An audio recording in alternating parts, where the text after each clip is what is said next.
Bonjour, je m'appelle Nessipal Tunok, je suis président de l'association Écran de Jour.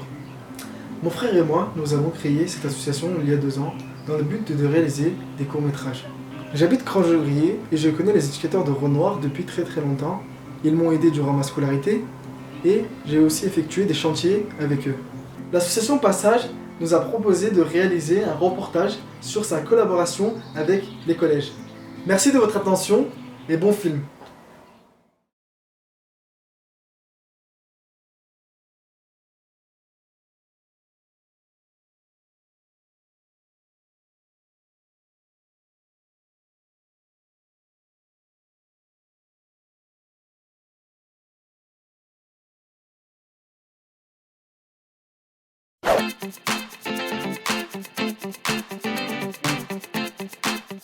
Pour cibler les années collège, c'est-à-dire une période où les jeunes ils rentrent au collège entre 12 et 15 ans, ils y sont, et c'est des années qui correspondent à un développement important, hein, c'est le passage de l'adolescence, quoi. Et donc c'est aussi un public qui a besoin de repères, et donc c'est pour ça que la priorité elle a été donnée par le Conseil général d'axer en particulier l'action des éducateurs de prévention sur ces jeunes.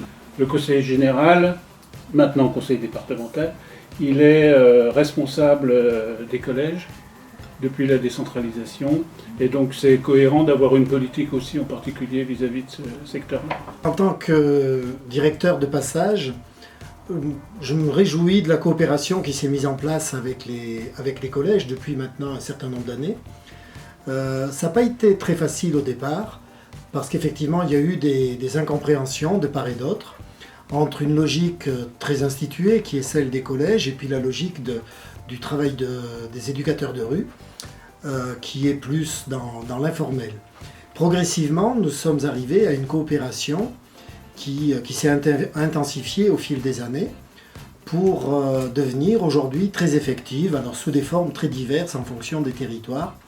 Et aujourd'hui, toutes nos équipes sont en lien avec les collèges de leur lieu d'intervention. C'était une collaboration très appréciée parce que ça nous permet d'avoir des intermédiaires dont le rôle est très précieux par rapport à la prévention et l'aide aux élèves qui peuvent avoir des difficultés relationnelles, des difficultés personnelles aussi. Donc c'est quelque chose, c'est un apport très positif pour l'établissement. C'est un partenariat qui s'installe, qui prend sa vitesse de croisière à travers des actions communes, notamment ce que je pourrais citer, c'est l'éducation à la sexualité qui est souvent menée en commun entre les assistantes sociales scolaires et les éducateurs de prévention, notamment de Passage, dans beaucoup d'établissements, à travers les collectifs, et ça se passe très bien. Ils sont demandeurs de toute façon d'expression, d'échange.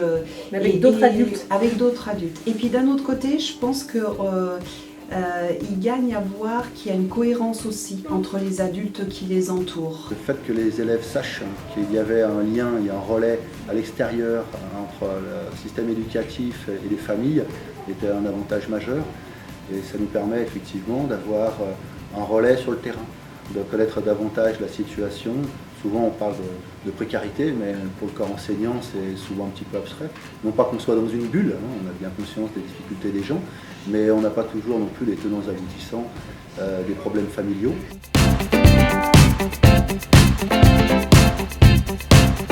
Des rencontres qui sont de manière très formelle, organisées, reconduites chaque année.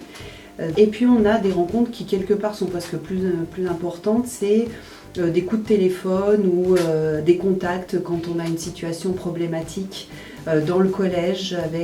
Voilà, on peut être démunis des fois, donc on les appelle, on sait qu'ils connaissent bien les enfants, on sait qu'ils connaissent bien les familles.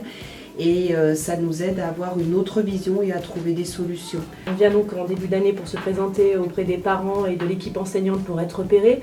On a organisé un point rencontre. C'est un lieu où les jeunes entre midi et 2h peuvent venir échanger avec nous sur diverses thématiques. Des thématiques sur la violence, ça peut être des thématiques sur l'actualité.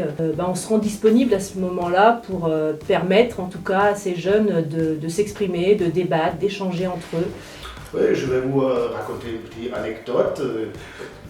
Ça m'est arrivé, c'est samedi soir, j'étais à Valérie. Il y avait un groupe de jeunes au Hager Espace et tout ça, et je leur demandais qui est-ce qui me connaît, d'où ils me connaissaient, vous me connaissez.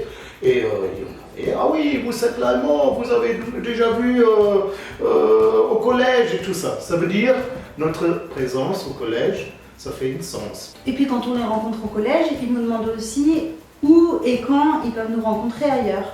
Du coup, on leur précise effectivement nos temps un peu fixes sur lesquels on est au collège, mais aussi du coup les temps sur lesquels on est en présence sociale, en travail de rue, sur les différents villages, les différents lieux de ces différents villages.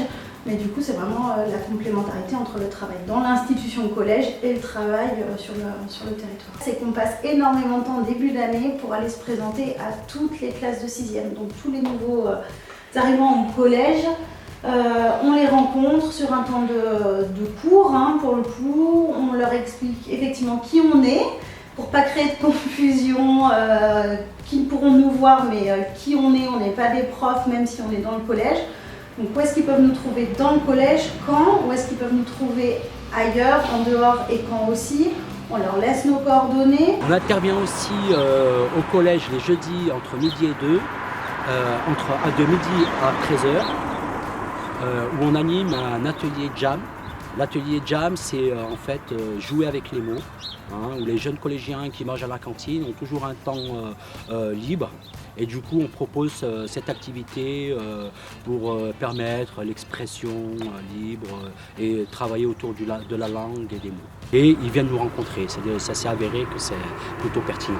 L'éducateur de passage, il vient au collège de Sénaux pour nous informer de quelques sorties ou des activités.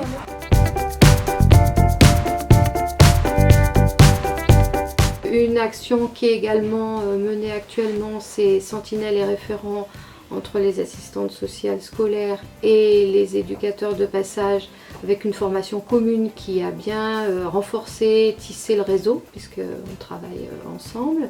Il y a 3 ans, l'Éducation nationale a décidé de s'occuper très sérieusement des phénomènes de harcèlement. Et on a invité Eric Verdier avec le réseau Santé de Annecy pour qu'il vienne nous parler des phénomènes de bouc émissaire. Donc Eric Verdier, c'est un psychologue qui travaille à la Ligue française santé mentale. Il est venu, il nous a fait une conférence qui nous a passionnés, on était 300, et on a monté une formation pour une vingtaine de personnes l'année dernière. Alors les vingtaines de personnes, c'est des personnes de l'éducation nationale, des éducateurs de passage, des assistantes sociales et des personnels de l'agricole. Puis on a fondé un groupe où on se réunit régulièrement pour travailler ces questions et puis aussi pour continuer d'avoir une culture commune. Plus que ça, 40 personnes formées, dont 6 éducateurs de passage sur le bassin Annecy. Et on va pouvoir travailler maintenant ensemble sur ces phénomènes de discrimination et de harcèlement et de violence dans l'école et en dehors de l'école. Et l'endroit où on peut bien discuter de ça, c'est le CEC.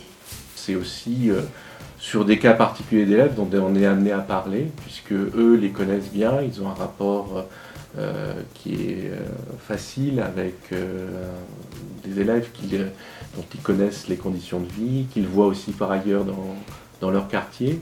Donc voilà, c'est une collaboration étroite, je dirais. Alors, avec les éducateurs de passage, on se rencontre très régulièrement. Donc, déjà, ils font une permanence dans nos locaux sur le temps de midi, une fois par semaine, aussi aux abords de l'établissement. Et puis, ils participent une fois par mois à une réunion avec toute notre équipe médico-sociale sur le suivi des élèves les plus fragiles, qui rencontrent des difficultés d'ordre différent au collège. Donc en fait, c'est un projet qui existe depuis 2 ans maintenant, sachant qu'il a été créé en direction donc, des élèves qui sont sanctionnés, on en a quand même un bon nombre, et pour éviter qu'ils soient à l'extérieur lors de la période donc, de sanction, on a préféré effectivement les prendre en charge au sein de l'établissement, le but étant de les raccrocher à leurs apprentissages, d'éviter tout décrochage, et puis de tenter de donner une portée éducative à la sanction en faisant intervenir un éducateur de l'association Passage. C'est un partenariat positif dans la mesure où le fait que ce ne soit pas le discours du collège, ça a un impact aussi sur les jeunes. Il voit aussi qu'il y a donc un partenariat extérieur avec les éducateurs qu'ils rencontrent au demeurant, donc à la sortie de l'établissement, et que voilà, il y a cette collaboration étroite entre l'association et le collège dans leur intérêt. On est 4 éducateurs à intervenir et on est 4 à intervenir sur le projet Inclusion-Exclusion. Donc ce projet, cette action inclusion se situe au sein des murs du collège. Donc c'est des jeunes qui sont installés en inclusion suite à une problématique, une difficulté. Donc soit ils ont été absents longtemps dans les cours, soit ils ont eu un conflit, soit avec un autre jeune, soit avec un professeur. Et donc du coup, en punition, on les met en inclusion. L'inclusion, c'est les mettre dans ce dispositif, donc c'est les exclure de leur classe, mais pas de l'établissement scolaire. Nous, on intervient juste 1 heure en matinée et on fait un entretien avec un seul jeune. Et on échange un petit peu sur cette inclusion, pourquoi cette punition, qu'est-ce qui s'est passé, comment on peut y résoudre, comment on peut ne pas la reproduire, afin que le jeune se sente à l'aise aussi au sein de son collège.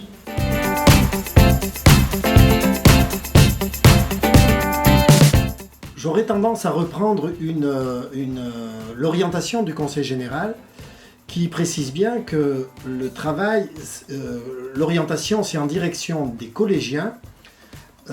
Et quand on parle des collégiens, c'est bien sûr à l'intérieur des collèges, mais c'est aussi à l'extérieur. Donc nous devons être vigilants à ne pas être happés non plus par la logique interne des collèges pour garder de la disponibilité, pour pouvoir travailler avec les jeunes collégiens, mais aussi des jeunes un peu plus âgés, en dehors effectivement de cette intervention auprès des collèges. L'activité Aide aux devoirs a été mise en place par l'équipe à partir de septembre 2014, donc c'est quelque chose de nouveau pour nous sur le secteur.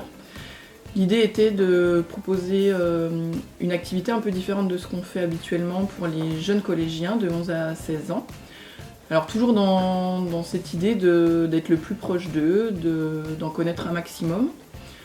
Donc le groupe est environ de 10 jeunes, alors ça change un petit peu suivant les mercredis. Et puis surtout ce qu'on voulait développer, c'était la participation de nos bénévoles du secteur. Donc ces bénévoles viennent tous les mercredis encadrer les jeunes et travailler avec eux sur leurs besoins par rapport au scolaire. Je suis bénévole à l'association Passage. En fait, en début d'année, je voulais donner des cours de bénévolat en soutien scolaire. Donc je suis venue à Passage parce que j'ai su qu'ils faisaient des cours de soutien scolaire. Mon prénom c'est Georges, je suis un ancien professeur de l'enseignement technique. Ma volonté, c'est d'aider des jeunes qui ne peuvent pas s'offrir des heures particulières avec des professeurs qui coûtent cher.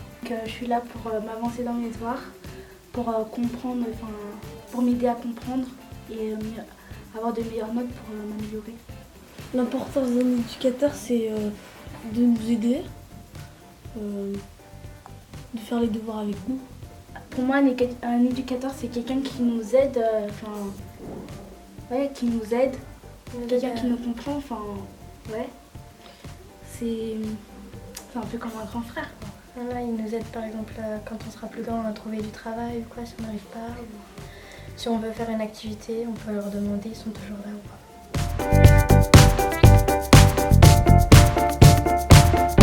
Je dirais que cette intervention a beaucoup amélioré et trouve tout son sens justement dans la dimension préventive de notre intervention, parce qu'il est important d'agir le plus possible en amont de l'émergence de difficultés chez les jeunes.